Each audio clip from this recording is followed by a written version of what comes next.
Olá, boa tarde, pessoal. Aqui nós vamos para a segunda videoaula, né, sobre teóricos da educação, principalmente sobre teóricos, livros que caem nos concursos mais aí apreciados para professores, diretores, pessoas relacionadas à educação. Então, esse é o segundo vídeo que eu publico, né? Aqui para todos interessados, estudantes de educação, profissionais da educação e todos que fazem parte da educação. Eu indico esse vídeo que agora publico aqui no YouTube. Então, a nossa obra agora se chama Ética e Competência. Ética e Competência da autora Terezinha Azeredo Rios, que todos, aí eu acredito que todos já ouviram falar e todos conhecem, por ser muito incluída aí na biografia dos concursos em educação. Primeiro vamos passar com a biografia da autora. Terezinha Azeredo Rios nasceu em Belo Horizonte, onde graduou-se em Filosofia pela Universidade Federal de Minas Gerais, em 1965. Mora desde 1968 em São Paulo. É membro do Conselho Editorial de Educação da editora Cortez e da Sociedade de Filosofia da Educação dos Países de Língua Portuguesa. Tem desenvolvido trabalhos na área de filosofia da educação e especialmente em ética e didática, como fundamentos da educação, formação dos professores e da competência profissional do professor. Obras importantes dela. Muito que cai sempre, que é essa que eu vou falar agora, que é Ética e Competência, e a outra obra também tem Compreender e Ensinar, por uma didática de maior qualidade, por uma educação de melhor qualidade. Desculpem. Então, esses daí são os dois livros mais importantes dela, que sempre caem os dois. Então, hoje a gente vai falar da ética e da competência. Essa obra, provavelmente eu procurei, não sei bem ao certo quando que foi publicada, editada, mas a primeira que eu vejo foi de 1993, então aí deve estar o ano de publicação dessa obra, sendo que existem várias edições dessas obras, né? Muito famosa essa obra da Terezinha Azeredo Rios. Também vou fazer que a Terezinha Rios, ela bebe da fonte de Paulo Freire quando ela fala que o aluno precisa construir o seu próprio conhecimento por meio de projetos que o professor deve proporcionar, mas isso a gente vai falar ao longo aí depois da nossa abordagem do livro. Bom, seguindo, né? Agora nós vamos falar das palavras-chave dessa obra. Então, as palavras-chave: dimensão técnica e dimensão política. Outra, aluno, sujeito, agente. Então, sujeito, agente é a palavra-chave desta obra. Fracasso escolar do aluno. Competências do professor, dimensão política e dimensão técnica, tá? Essas são as palavras-chave desse livro, as principais, sem falar também de projetos. Ela concebe projeto como uma forma do aluno adquirir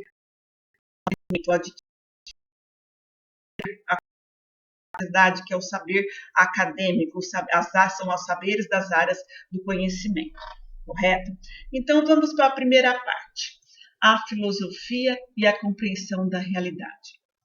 Quando ela colocou lá a filosofia e a compreensão da realidade, que é o trabalho dela, que é a formação dela, filosofia, né? Filosofia da educação, ela fala que todos nós, já que nós nos incluímos no mundo, já que nós estamos envolvidos no mundo construindo as nossas próprias, nosso próprio saber, o nosso próprio conhecimento. Quando a gente está construindo, a gente é agente deste conhecimento, desses saberes, nós nos tornamos filósofos, que é por que a gente se torna um filósofo? Porque a gente compreende o mundo, age dentro dele e transformando.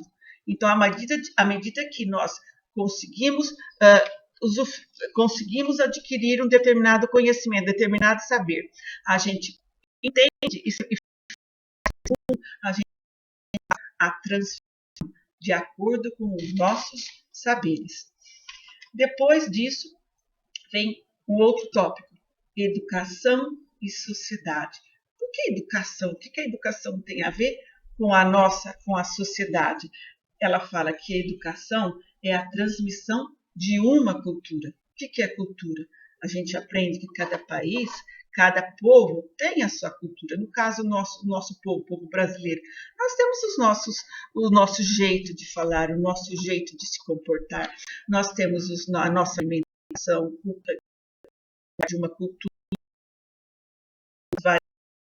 dentro dessa cultura. Nós sabemos que nós temos um hábito, nós temos o jeito de falar, nós temos a nossa vestimenta. Então, isso é a nossa cultura, cada povo tem a sua cultura.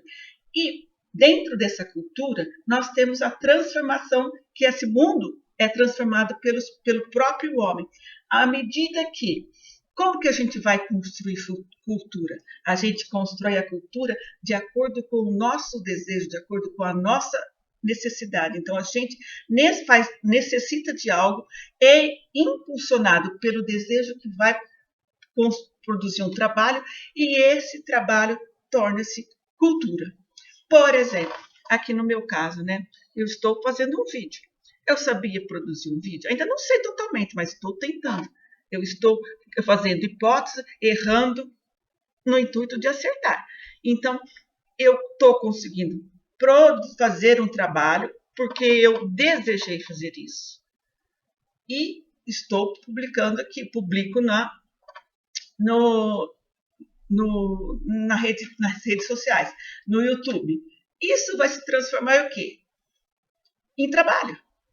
E esse trabalho se transforma em cultura, porque vai ajudar, presume-se, outras pessoas. Então, eu estou em necessidade, se transforma em trabalho, em cultura. Esse trabalho sem a necessidade da cultura. E isso acontece pelas mãos do homem quando ele transforma o mundo com o seu próprio trabalho. Certo? É isso que diz a Terezinha Rios. Seguindo, aí depois a gente passa para a escola, a instituição denominada escola. O que é a escola?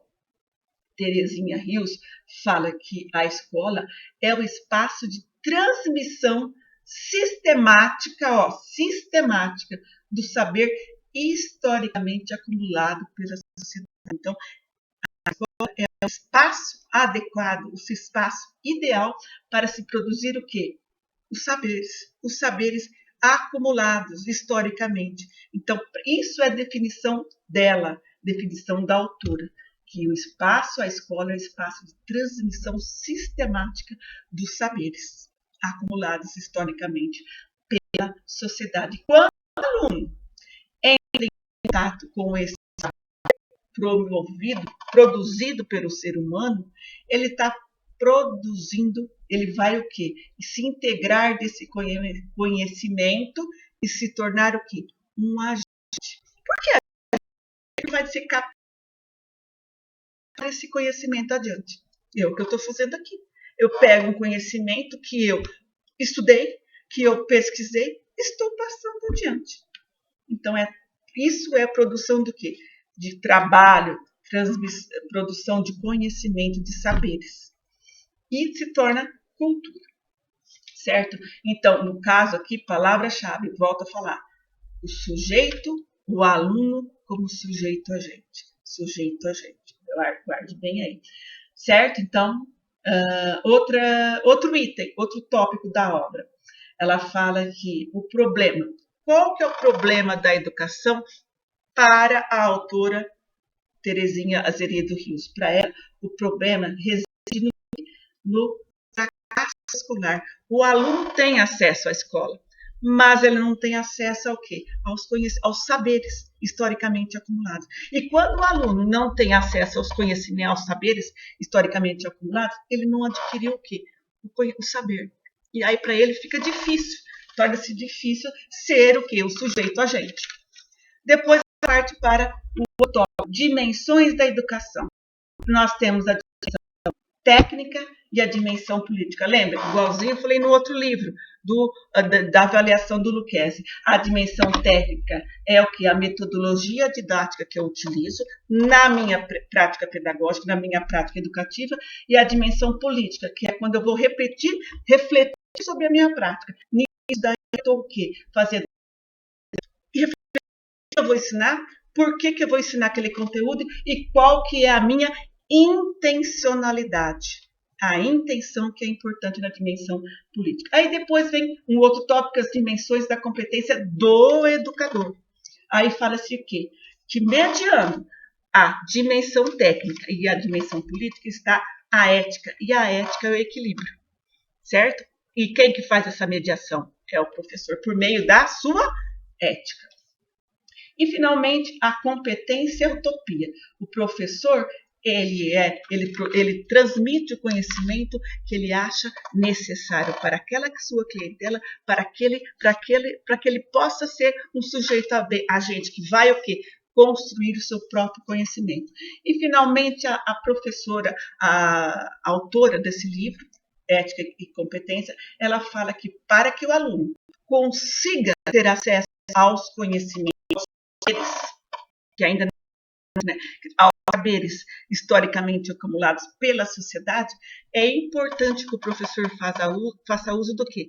Do trabalho, dos projetos. Como fazer os projetos? Por exemplo, quando o aluno, você vai dar um bom exemplo, bem simples aqui da minha área. Você vai produzir o que? Você está falando, iniciou com o quê? Falando sobre um anúncio publicitário, um gênero textual.